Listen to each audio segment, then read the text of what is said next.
Whoa, just a minute there. What are you doing? Exactly. I mean, seriously. Don't you know that number 1 is going to be either Halo Combat Evolved or Halo 2? I mean, seriously.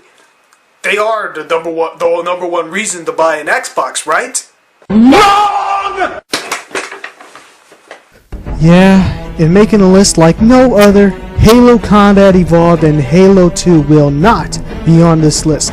Even though we all know that they are the number 1 reason why we need to buy an Xbox, there are some games that has been overshadowed by Halo's overhype. My name is Gexup and I'm here to give you my top 10 Xbox games.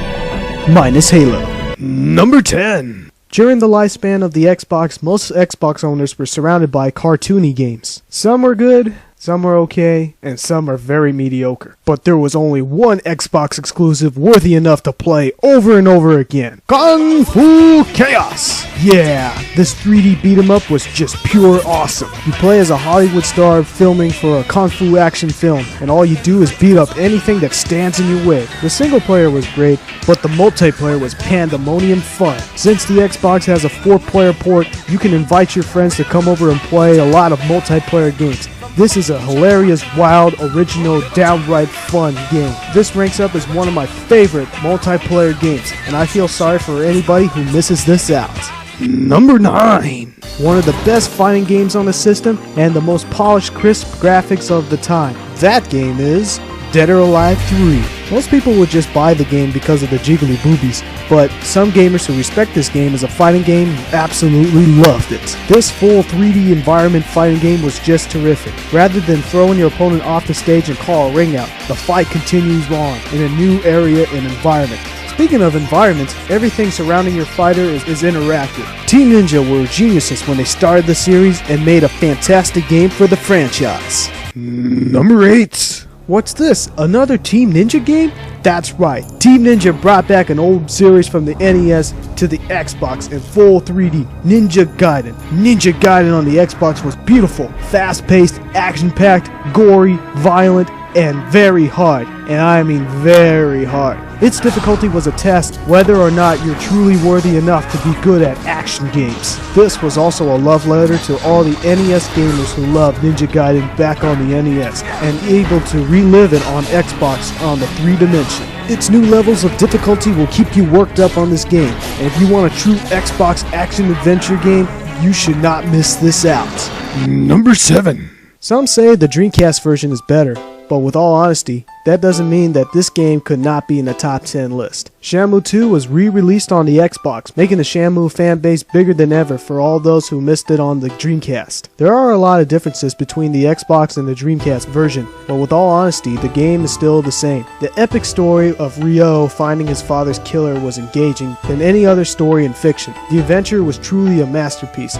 We North American audience never got this game when it was released on the Dreamcast, and Microsoft published Sega's greatest game for us to see the sequel of the greatest Dreamcast game. The feeling of playing this game is purely magic because the passionate story is indescribable to any other. The only reason why this game is not higher on the list is because it's a re-release and we should have Shambu 3 right about now, but we still haven't lost hope yet. Sega, we need Shambu 3. Number 6. This is the only game that I like that was made by Peter Molyneux because this guy is the master of overhype. He makes too many anticipation and promises on his games, and when he releases it, more than half of what he said is just down the toilet. But anyway, Fable was great despite having so many broken promises, but Fable The Lost Chapter, the remake, was better than the original. You have more side missions, more features that will keep your mind off the main story, and great challenge, and the greatest change of all, Jack of Blades' voice.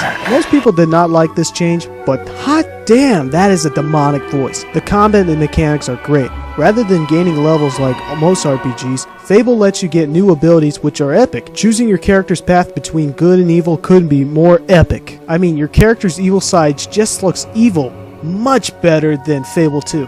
You know what? I'd rather play this game over Fable 2 any day. No, I'm not kidding. This is not only the game for hardcore RPG gamers, but for anybody who loves a great adventure. Number 5. Even though most of the fans were furious when BioWare dropped the work of KOTOR sequel, they moved on to Jade Empire. This Chinese mythology RPG brought it to a new level on what BioWare is capable of. The story is wondrous and magical, the designs and graphics are absolutely beautiful, and the gameplay is downright epic. This well-crafted game brought us, the RPG fans, a brand new experience. Everything we love about KOTOR is brought back in this game. This game was released on the same year that the Xbox 360 was released, so Jade Empire was the last breath of the Xbox lifespan. Number 4. If this is the first time you are watching any of my videos, you probably haven't seen my review on this game. Psychonauts is a platformer game like never before. This game mixes between platformers and adventure game elements that Tim Schafer used when he was in LucasArts. I own the PS2 and the Xbox version of this game, and I have to say the Xbox version is the best because the controls are more simple than the PS2's. Plus, the Xbox graphics are better. Despite this game being a commercial failure, everyone who played this game absolutely loved it and cherishes the magic of this game. This is one of the greatest platformer games I have ever played, and I strongly recommend it to anybody who plays video games. Seriously, you can't miss this out. Number 3. In the 5th generation of consoles, we were surrounded by so many Tom Clancy games. It's just too bad that Ubisoft doesn't make any good ones lately. Anyway, most of us never read the book, but we didn't care as long as the games were great. But which Tom Clancy game was the best for the Xbox? My answer? Splinter Cell, Chaos Theory. The 3rd installment of the series became the best of the series. This stealth game has the most engaging storyline, better controls, and better at everything. I mean, the graphics were mind-blowing back in 2005, and still to this day. You can hide in any of the shadows and you can barely see Sam Fisher without the night vision goggles. Since the AI of the enemies are unbelievably realistic, it requires strategy and skill to take your opponent down without getting caught and sounding the alarm. You can have more than one way to take your enemies out, and this is where you test yourself with patience, skill, and strategy. Here's the question, is Splinter Cell better than the Metal Gear Solid series? No. But is it more realistic than any Metal Gear Solid game to date? Yes. The only thing that doesn't make it higher than number 3 is that you cannot pick up your enemy's weapons. Seriously, I'm out of ammo and I can't use a knife in a gunfight.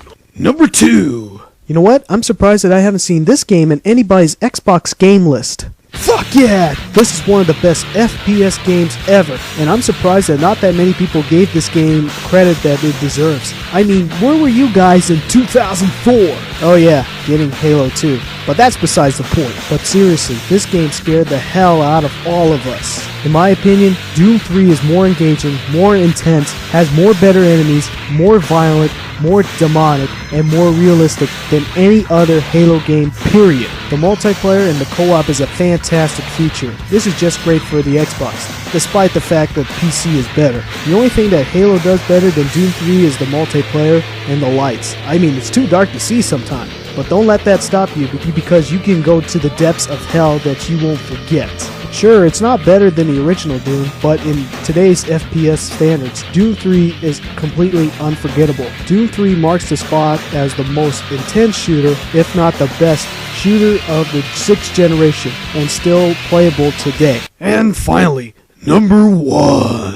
This isn't the first Star Wars game that lets you play as a Jedi, but for the first time, feel like a Jedi. Jedi Knights 2 Jedi Outcast flat out says the best action game, period. Being able to switch from first-person mode and shoot like a first-person shooter and go to third-person mode and swing your lightsaber like a real Jedi and see body parts fall like never in a video game showed that this is the best Star Wars game. What about Star Wars Battlefront 2? Oh yeah, Star Wars Battlefront 2. It is the best multiplayer Star Wars game. The best choice is on the Xbox because you can play a 4-player port and play with your friends together or against each other. You can choose on whatever trooper you want and get a higher class of a soldier the more you kill and accomplish a goal in the game. You can also get on your ship and choose a ship of your choice and battle in the cosmos. You can fight and sacrifice your own soldier to win each skirmish rather than fighting as one character in your own secret agenda. No Star Wars game that lets you experience the full battle of the franchise like Battlefront 2. What about KOTOR? How could I forget?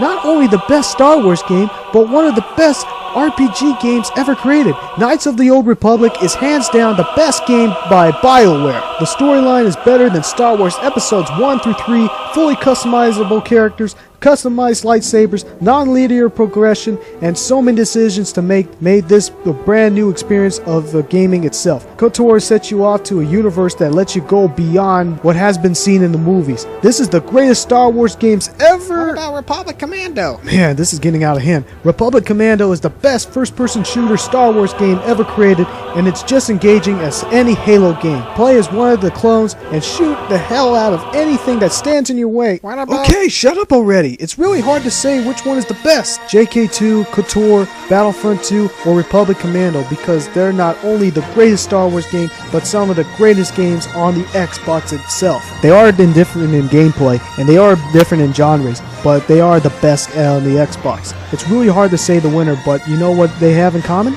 They are Star Wars games. Even though Halo and Halo 2 were the #1 reasons to own an Xbox, it can't be the only game for the system. Let's just put Halo aside for a minute and take a look at some of the good games that are just good for the Xbox. Farewell and let the Force be with you.